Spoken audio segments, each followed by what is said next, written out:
హల్లెలూయా. దేవునికి స్తోత్రం. ప్రార్థన చేసుకుందాం. పరిశుద్ధుడా, ప్రేమ కలిగిన ప్రియా పరలోకపు తండ్రి, మహోన్నతుడైన దేవ, ఈ లోకంలో ఉన్నటువంటి కాపరులందరి కొరకును మంచి కాపరైన యేసు, ఆయనకి మహిమ కలుగును గాక. మాకందరికి దీవెన దయచేయమని యేసునామములో ప్రార్థిస్తున్నాము తండ్రి, ఆమేన్. నేను గొర్రెలకు మంచి కాపరిని. ప్రభు అయిన యేసు మాట్లాడినటువంటి మాట ఈ లోకంలో మనకు కాపర్లను గూర్చి, నేను మంచి కాపరిని, మీరు కూడా మంచి కాపర్లు కావాలి. ఈ మాటను భక్తుడైన దావీదు ఎలాగా ప్రవచించాడంటే, ఆయన క్రీస్తు పూర్వము 600 నుండి 800 సంవత్సరాల ముందు నుంచి ప్రవక్తలు ప్రవచిస్తూ వచ్చినారు. ఆ మాటలను మనం జ్ఞాపకం చేసుకుంటే, కీర్తన గ్రంథంలో 23వ అధ్యాయము 1వ వచనంలో నేనే చదువుతాను. ఒక మంచి మాట ఉన్నది. యెహోవా నా కాపరి, నాకు లేమి కలగదు. ఆయన నన్ను పరుండజేయుచున్నాడు. పచ్చిక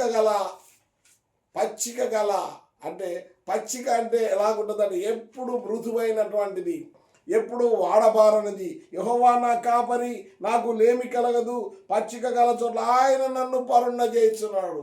ఎవరంటే ఆయన యేసు మనలో జీవిస్తున్నాడు. యేసు మనతో జీవిస్తున్నాడు. యేసుతో మనం జీవించాలని ఆయన జ్ఞాపకం చేసినాడు. ప్రభునందు ప్రేమైన దేవుని బిడ్డలారా, ఇంకొక మాటను జ్ఞాపకం చేసుకుంటే, ఆయన యోహాను సువార్తకును మరి కీర్తన గ్రంథం ఎంతో తేడా ఉందండి. క్రీస్తుకు పూర్వం అది యోహాను సువార్త 10వ అధ్యాయము మరి 11వ వచనంలో ఒక్క మాట చదువుతాం. నామ చదవండి. నేను గొర్రెలకు మంచి కాపరిని. మంచి కాపరి గొర్రెల కొరకు తన ప్రాణము పెట్టును.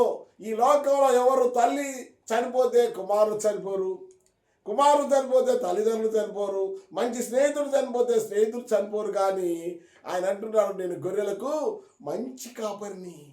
మంచి కాపరి అయితేనే తన ప్రాణం పెడతారు.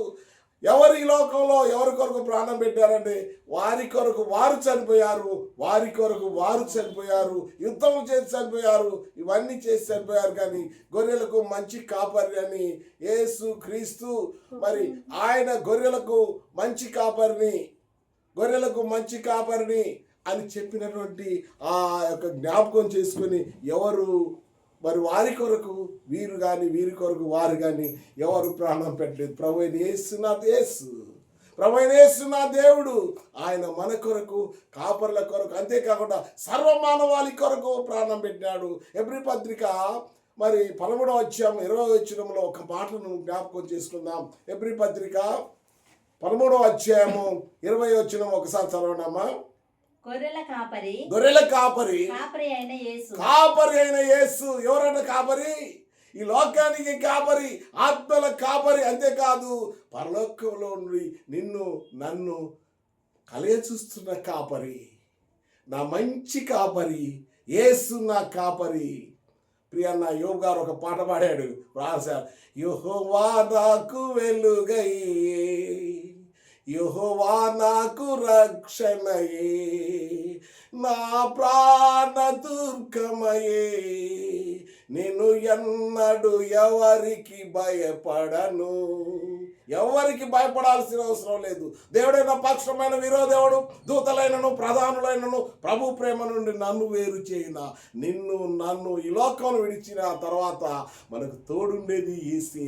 ఈ లోకంలో నిన్ను కాపాడి వేసి మనకు మంచి కాపరి వేసి, ఆ కాపరి నీకు నాకు తోడై ఎల్ల వేళల మనందరికి తోడై ఆయన రక్షించ సమర్థుడు మంచి కాపరి. హల్లెలూయా, హల్లెలూయా.